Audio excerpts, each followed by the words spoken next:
Dear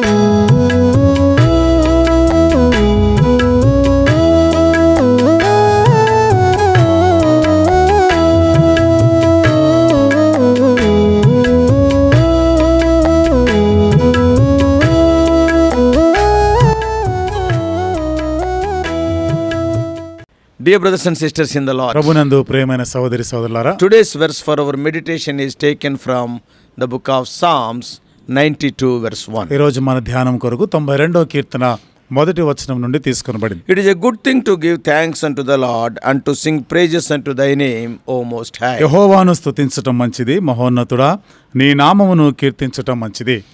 The superscription of Psalm 92 declares it to be a song for the Sabbath day. 92వ కీర్తనకి పైన రాయబడిన మాట ప్రకారంగా ఇది విశ్రాంతి దినమునకు తగిన కీర్తన అని రాయబడింది. But this may be puzzling to the readers, for the Sabbath is not referenced anywhere in the rest of the psalm. అయితే ఈ మాటలు చదువుతున్న వారికి ఆశ్చర్యపరిచే సంగతి ఏమిటంటే విశ్రాంతి దినానికి సంబంధించింది కానీ సబ్బాతుకు సంబంధించిన ప్రస్తావన ఈ కీర్తనలో ఎక్కడ కనబడదు. It may be, however, that understanding the setting of the Sabbath is key of interpreting the entire work. బహుశా ఈ సబ్బాత్ అనేది ఇక్కడ ఈ కార్యం అంతటికి సంబంధించి రాసుంటారేమో. And the psalm warrants our careful theological consideration. ఈ కీర్తన మనము వేదాంతపరమైనటువంటి విషయంలో జాగ్రత్తగా అది మనం పరిశీలన చేసేదానికి ఉంటుంది. So the psalm opens with lines that no one faithful to God would doubt. It is good to give thanks to the Lord, to sing praises to your name, O Most High. కాబట్టి ఇక్కడ ఈ నమ్మిక ఉంచేవారు ఎవరు కూడా మరి దీనికి సందేహమైనటువంటిది ఏమీ లేదు. అందరూ కూడా సమ్మతించేటువంటిదే. యెహోవాను స్తుతించటం మంచిది, మహోన్నతుడా నీ నామమును కీర్తించటం మంచిది. So the proclamation sets the positive tone for the whole psalm and is a worthy reminder of the value of worship. కాబట్టి చెప్పబడినటువంటి ఈ మాటలు ఆరాధనకి యోగ్యమైనటువంటి ఈ కీర్తన అంతా కూడా కనబడతాం. And verse 2 names the two chief qualities of God. రెండో వచనంలో మన దేవునికి ఉన్న రెండు ప్రధానమైన లక్షణాల గురించి చెప్తాం. And they become the basis of our thanksgiving and praise. ఇది మనం కృతజ్ఞతాస్తుతులు చెల్లించేదానికి అదొక ఆధారంగా ఉంటుంది. What are those two words? ఏమిటి ఆ రెండు పదాలు ఏమిటివి? God's steadfast love and secondly his faithfulness. దేవుని యొక్క స్థిరమైన ప్రేమ, ఆయన యొక్క నమ్మకత్వం. Steadfast love is from the Hebrew word kesed. స్థిరమైనటువంటి ప్రేమ అనేది హెబ్రీ పదం నుండి కెసెద్ అనే మాట నుండి తీసుకొనబడింది. The Hebrew meaning is difficult to convey with any single English expression. కాబట్టి హెబ్రూ పదంలో ఏ అయినా కానీ ఒక ఇంగ్లీష్ పదాన్ని అది వివరించట కష్టమైనదే. With a single word we cannot explain the Hebrew language. అంటే హెబ్రీ భాషని ఒక్క మాటతో మనం చెప్పలేం. Because it is a very rich language. ఎందుకంటే ఇది చాలా ఘనమైన ఐశ్వర్యవంతమైన భాష. Each word will be having many meanings, sometimes even opposite meanings for the same word. ప్రతి మాటకి ఎన్నో అర్థాలు, పర్యాయ అర్థాలు ఉంటాయి. కొన్నిసార్లు దానికి వ్యతిరేకమైన అర్థం కూడా ఉంటుంది. So the Hebrew meaning is very difficult to convey with any single English expression. కాబట్టి హెబ్రీ పదంతో మనం చూస్తే ఒక్క మాటలో ఇవన్నీ కూడా వివరించడానికి రాదు, కష్టం. And thus we see different English Bibles using a variety of translations in different contexts. అందుకనే వేరు ఇంగ్లీష్ బైబిల్లో మనము వర్షన్స్ లో మనం చూస్తే ఆయా అనువాదాల్లో మనము వేరుగా మనకు కనబడుతుంది. Some people translated it as a steadfast love. కొందరేమో ఇది స్థిరమైన ప్రేమ అని దాన్ని అనువదించారు. Some people translated it as love. కొంతమంది అది ప్రేమగా దాన్ని అనువదించారు. Some people translate it as a loving kindness. కొంతమంది ఇది కరుణ వాత్సల్యముగా కూడా దాన్ని అనువదించారు. Some people they translate it as kindness, some as mercy, some as loyalty, some as favor. కొంతమంది ఏమో దాన్ని దయ, కొంతమంది కనికరం అని, కొంతమంది జాలి అనేటువంటి పదాలు ఉపయోగించారు. Some people they translate as devotion or goodness or some other meanings. కొంతమంది భక్తి అని, మంచితనం అని, ఇలాంటి ఇంకా ఇతరమైన అనేక భావాలు ఇచ్చేవిగా చెప్పారు. So one word is having so many different meanings. కాబట్టి ఒక మాటకి, ఒక పదానికి ఎన్నో అర్థాలు ఉన్నాయి. So the range of translations gives a sense of the broad meaning of the word if you see all those things. ఇవన్నీ కూడా మనం గమనిస్తే ఇంత విస్తారంగా చెప్పబడిన మాటలు దీనికి ఒక అర్థాన్ని ఇస్తున్నాయి. So it is God's kesed, steadfast love. దేవుని యొక్క స్థిరమైనటువంటి ప్రేమ. And for faithfulness they used the word emuna. నమ్మకత్వానికి ఎమూనా అనేటువంటి హెబ్రీ పదాన్ని ఉపయోగించారు. So these are the two primary attributes of God's covenant relationship with Israel. ఇది దేవుడు ఇశ్రాయేలు ప్రజలతో చేసిన నిబంధన సంబంధానికి వచ్చిన రెండు లక్షణాలు, ప్రధానమైన లక్షణాలు.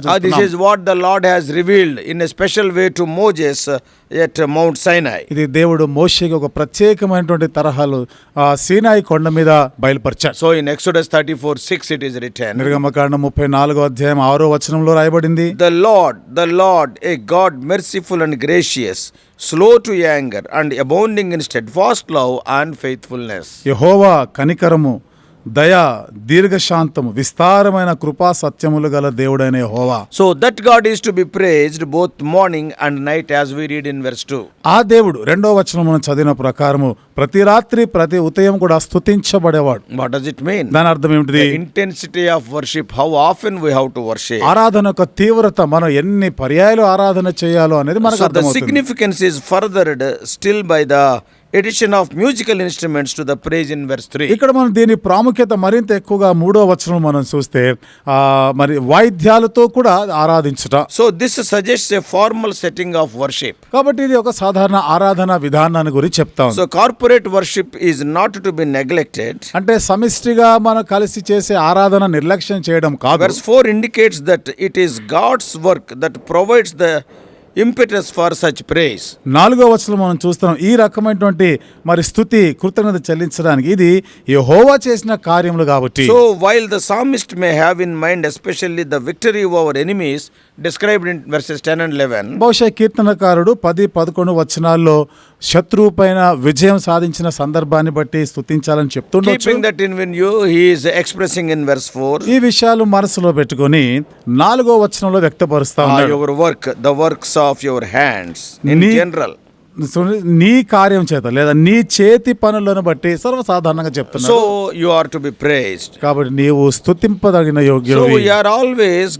we are to always give thanks, and yet we know that there are all kinds of things that make it difficult to have praise-filled and thankful heart. So many things will come in between. మనం ఎల్లప్పుడూ కూడా దేవుని స్తుతించబద్ధులమే ఉన్నాం. స్తుతించుతున్న సమయంలో ఎన్నో విషయాలు దీనికి మధ్యలో వస్తూనే ఉంటాయి. Many of us have likely not experienced a more discouraging and depressing situation than Paul and Silas imprisonment. మనలో చాలా మంది పౌలు, శీలలు మరి ఆ చెరసాలలో వేయబడినటువంటి ఆ సందర్భాన్ని బట్టి జ్ఞాపకం చేసుకుంటే, And also many of us, we have not experienced such situation. మనలో చాలా మందికి ఇంకా ఇలాంటి అనుభవం గుండా వెళ్ళలేదు. Yeah, though they are working for God, it was a very discouraging situation for them. వారు దేవుని కొరకు అంతగా పని చేస్తున్నా గానీ వారికి ఎంతో నిరుత్సాహకరమైనటువంటి పరిస్థితి ఎదురైంది. But అయితే they have not allowed that situation not to praise God. అయితే ఆ పరిస్థితిని దేవుని స్తుతించకుండా ఉండులాగా దాన్ని అనుమతించలేదు. Yeah, in prison they were praising God. చెరసాలలో దేవుణ్ణి స్తుతిస్తున్నారు. What we read in Acts chapter 16, 23 to 25. ఈ మాటలు అపోస్తలుల కార్యం 16వ అధ్యాయం 22 నుండి 25 వచనాల్లో Why? చదవచ్చు. ఎందుకని? Because Paul and Silas knew Psalm 92 very well.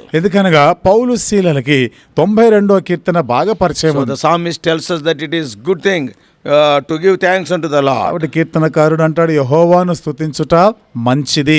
The psalm gives 3 main reasons to give thanks. కృతజ్ఞత చెల్లించడానికి ఈ కీర్తనలో 3 ప్రధాన కారణాలు కనబడుతున్నాయి. First of all, మొదటిది, it is good to give thanks to the Lord because of who he is and what he has done for us. యెహోవాను స్తుతించటం మంచిది. ఎందుకనగా ఆయన ఏమై ఉన్నాడు, ఆయన మన కొరకు ఏమి చేశాడో అందును బట్టి. Secondly, రెండవది, it is good to give thanks to the Lord because the world will eventually be judged.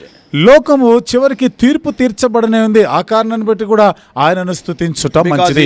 he is the righteous judge. ఎందుకనగా ఆయన నీతిగల న్యాయాధిపతి. Thirdly, మూడవది, it is good to give thanks to the Lord because he causes his people to flourish. తన ప్రజలు వర్ధిల్లులాగా చేస్తాడు కారణాన్ని బట్టి, ఫలించువారుగా చేస్తున్న కారణాన్ని బట్టి యెహోవాను స్తుతించుట We మంచిది. are going to see them for a few minutes. కొన్ని నిమిషాలు ఈ మాటలు మనం ధ్యానం చేద్దాం. First of all, మొదటిది, in the first 5 verses, మొదటి 5 వచనాలు it గమనిస్తాం. is good to give thanks to the Lord because of who he is and what he has done for us. ఆయన ఏమై ఉన్నాడో, ఆయన మన ఏమి చేశాడో అందును బట్టి యెహోవాను స్తుతించుట మంచిది. And it is good to give thanks to the Lord because he is Yahweh, the Lord. ఆయన యాహ్వే, యెహోవా దేవుడే ఉన్నాడు. అందుకని మనం ఆయనను It is స్తుతించాలి. the personal name of God which he revealed to Moses and Israel. ఈ దేవుని యొక్క వ్యక్తిగతమైన నామము ఆయన మోషేకిని తన ప్రజలైన ఇశ్రాయేలులకు కూడా కనపరచాడు, The psalmist తెలియపరచాడు. also calls him as the Most High. ఈ కీర్తనకారుడు ఇంకా మహోన్నతుడు అని కూడా ఆయనను పిలుస్తాం. What does it mean? దాని అర్థం ఏమిటిది? There is none higher. He is ultimate and he is sovereign, as we read in Psalm 97:9. 97వ కీర్తన 9వ వచనం మనం చదివే ప్రకారము ఆయనకి మించిన వాడు, ఉన్నతమైన ఉన్నతమైన వాడు, మహోన్నతమైన వాడు ఇంకెవ్వరు కూడా లేరు, ఆయనకు సాటి అయిన వారు లేరు. We have to ask a question to ourselves. ఇప్పుడు మనం ఒక ప్రశ్న వేసుకోవాలి. Is the Lord my most high? ఇప్పుడు ఆ యెహోవా దేవుడు నాకు మహోన్నతుడైన దేవుడా? This is a subjective question, that is I have to ask for myself. ఇది నాకు నేనుగా వేసుకోవాల్సినటువంటి ప్రశ్న ఇది. Whether you recognize him or not like that, remember, God is the most high. నువ్వు ఆ రీతిగా ఆయనని లక్ష్య పెట్టినా, గుర్తించినా, గుర్తించకపోయినా గుర్తుపెట్టుకో, యెహోవా మహోన్నతుడైన వాడే. And thus he should be thanked, adored and praised. అందుకని ఆయన ఘనపరచబడడానికి, స్తుతించబడడానికి, ఆరాధించడానికి యోగ్యుడే ఉన్నాడు. Any person who does not give him thanks is guilty of horrible ingratitude. ఎవరైనా కానీ ఆయన కృతజ్ఞత చెల్లించకపోతే వారు కృతజ్ఞత లేని వారు, కృతజ్ఞతాహీనులంటువంటి దోషారోపణ చేయబడుతున్నారు. And that was every single one of us. ఇది మనలో ప్రతి ఒక్కరికి In సంబంధించింది. Romans 1st chapter, రోమిలకు రాసిన పత్రిక మొదటి you can అధ్యాయంలో read later 19 to 21. 19 నుండి 21 వచనాలని మీరు తర్వాత చదవండి. Arrogant and prideful persons do not give thanks to God. చూడండి, గర్విష్ఠులు, మెడ వంచిన వారు వీరు దేవునికి కృతజ్ఞత చెల్లించరు. These are simple gospel truths. ఇవన్నీ కూడా సామాన్యమైనటువంటి సువార్త సత్యాలు. We can read them in Ephesians 1st chapter 3 to 6. ఎఫెసీయులకు రాసిన పత్రిక మొదటి అధ్యాయం 3 నుండి 6 వచనాల్లో ఈ మాటలు చదవచ్చు. Are these gospel truths not enough for us to always be thankful? మరి ఎల్లప్పుడూ ఆయన కృతజ్ఞులై ఉండడానికి ఈ సువార్త సత్యములు మనకు సరిపోవా? If we think about the Lord's faithful love towards us, దేవుని యొక్క నమ్మకమైనటువంటి, నమ్మదగిన ప్రేమ మనెడల చూపించిన దాన్ని ఆలోచన చేస్తే, from biblical point of view, gospel centered world view, we will have a lot of reasons to thank him. Bible పరమైనటువంటి దృక్పథంతో మనం చూసినప్పుడు ఆయనకి మనం కృతజ్ఞులై ఉండేదానికి ఎన్నో విషయాలు ఉన్నాయి. Not only that, అంతేకాకుండా Psalm 92 is a psalm for the Lord's day. 92వ కీర్తన ప్రభు దినానికి సంబంధించిన కీర్తన. What is the reason for this heartfelt or corporate expression of thanksgiving? చూడండి, ఈ సమిష్టిగా మనమందరం హృదయపూర్వకంగా కృతజ్ఞత చెల్లించడానికి ఏమిటి కారణం ఇక్కడ? God's works and his thoughts for చూడండి, us.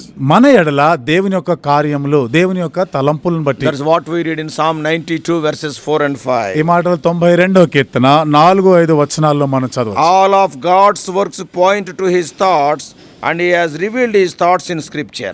దేవుని యొక్క కార్యములు అన్నీ కూడా ఆయన తలంపులను చూపిస్తా ఉన్నాయి. ఆయన యొక్క తలంపులు లేఖనాల్లో మనకి బయలుపరచబడ్డాయి. Another question to consider is, చూడు, ఇక్కడ మనము తలంచవలసిన, ఆలోచన చేయవలసిన మరొక సంగతి, have you had your eyes open to see God's thoughts in such a way that it causes you to praise him? నీవు దేవుని స్తుతించడానికి, స్తుతించగలిగేటట్టు చేయగలిగినటువంటి దేవుని ఆలోచనల గురించి నువ్వు ఎప్పుడైనా తలంచావా? If you have, that is a reason to thank him. ఒకవేళ ఇట్లా ఆలోచన చేస్తుంటే అదే దేవునికి కృతజ్ఞత చెల్లించడానికి కారణం. And the second thing we have seen, రెండవ సంగతి మనం it is చూస్తున్నాం. good to give thanks to the Lord because the world will eventually be judged by him. He will not spare the wicked people. అంతిమంగా లోకానికి దేవుడు తీర్పు తీర్చనే ఉన్నాడు. దుష్టులైనటువంటి వారికి తప్పక, భక్తిహీనులైన వారిని ఆయన తీర్పు తీర్చనే ఉన్నాడు. అందుకనే యెహోవాను స్తుతించుట. That's what we read in verses 6 to 9. 6 నుండి 9 వచనాల్లో ఆ మాటలే మనం చదువుతాం. So in the middle of this psalm of praise and thanksgiving, the writer refers to the godless people. కాబట్టి స్తుతిస్తూ కృతజ్ఞతకి సంబంధించిన ఈ కీర్తన మధ్య భాగంలో కీర్తనకారుడు భక్తిహీనులు, నిర్దేవులైన వారి గురించిన ప్రస్తావన కూడా తెచ్చాడు. Those godless people will flourish in life for a time, for few days. ఈ నిర్దేవులైనటువంటి వారు కొంతకాలం వరకు వాళ్ళు వర్ధిల్లినట్టుగా ఉంటుంది. So that's why believers are not to think short-sightedly about this present world. అందుకనే విశ్వాసులైన వారు ఇప్పుడు ప్రస్తుతం ఉన్నటువంటి ఈ లోకాన్ని గురించి మీరు అంతగా ఆలోచన చేయవలసిన అవసరం The లేదు. wicked only sprout like grass for a short time. కాబట్టి భక్తిహీనులైన వారు ఏదో కొద్ది కాలం వరకు ఉండేటువంటి తాత్కాలికమైన గడ్డి వలె వాళ్ళు ఎదుగుతారు. But then they are doomed to destruction forever. ఆ తర్వాత నిత్యత్వం కొరకై నాశనానికి వెళ్ళిపోతారు. In Christ we are not spiritually stupid like those in verse 6. 6వ వచనంలో మనం చూస్తే అవివేకులుగా, వివేచింపని అవివేకులు లాంటి వారం కాదు So క్రీస్తునందు. God is going to judge them. దేవుడు వారికి తీర్పు తీర్చిన The third reason this morning, ఉదయకాలము 3వ కారణం it చూద్దాం. is good to give thanks unto the Lord because he causes his people to flourish. చూడండి, యెహోవాను స్తుతించుట మంచిది, ఎందుకనగా తన ప్రజలైనటువంటి వారిని ఆయన ఫలభరితులుగా చేస్తాడు Yeah, కాబట్టి. this is the third thing which we see from verses 10 to 15. 10 నుండి 15 వచనాల్లో మనం ఇది 3వ సంగతిగా చూస్తున్నాం. See, does the Father by the Holy Holy Spirit ever refresh your spirit or renew your strength in Christ? తండ్రి పరిశుద్ధాత్మయు క్రీస్తును నీ జీవితాన్ని ఎప్పుడైనా నూతన పరిచయ అనుభవం వచ్చిందా? If the answer is yes, ఒకవేళ ఈ జవాబు సరే అవునంటే, or if the Father has renewed you by the Holy Spirit in your life, తండ్రి నీ జీవితంలో పరిశుద్ధాత్మ ద్వారా నేను నూతన పరిచుంటే, yeah, you should sing songs of thanksgiving to Him. నీవు ఆయనకి కృతజ్ఞతాస్తుతులని చెల్లించాలి. Though we are guaranteed a spiritual battlefield in this world, ఈ లోకంలో ఆత్మ సంబంధమైనటువంటి యుద్ధము మనకు తప్పదు కదా. as we read in 8:35 of Romans, రోమిలకు రాసిన పత్రిక 8:35 మనం చూస్తే, Christ has secured our ultimate victory. క్రీస్తు మన అంతిమమైనటువంటి విజయాన్ని భద్రపరిచి పెట్టినాడు. So before I close, కాబట్టి నేను ముగించే ముందు, are you a part of the house of the Lord? దేవుని ఇంటిలో నీవు ఒక భాగమై ఉన్నావా? 92:13 of this psalm. 92వ కీర్తన 13వ వచనం. Is he really no longer your enemy? ఆయన ఇంకను శత్రువుగా లేకుండా ఉన్నాడు. Have you been flourishing as a Christian? ఒక క్రైస్తవుడుగా నువ్వు వర్ధిల్లుతున్నావా? Yeah, you should be amazed at his mercy and grace upon you. నీ మీద ఉన్న ఆయన ఒక కృపా కనికరాన్ని బట్టి ఆశ్చర్యపడవలసింది.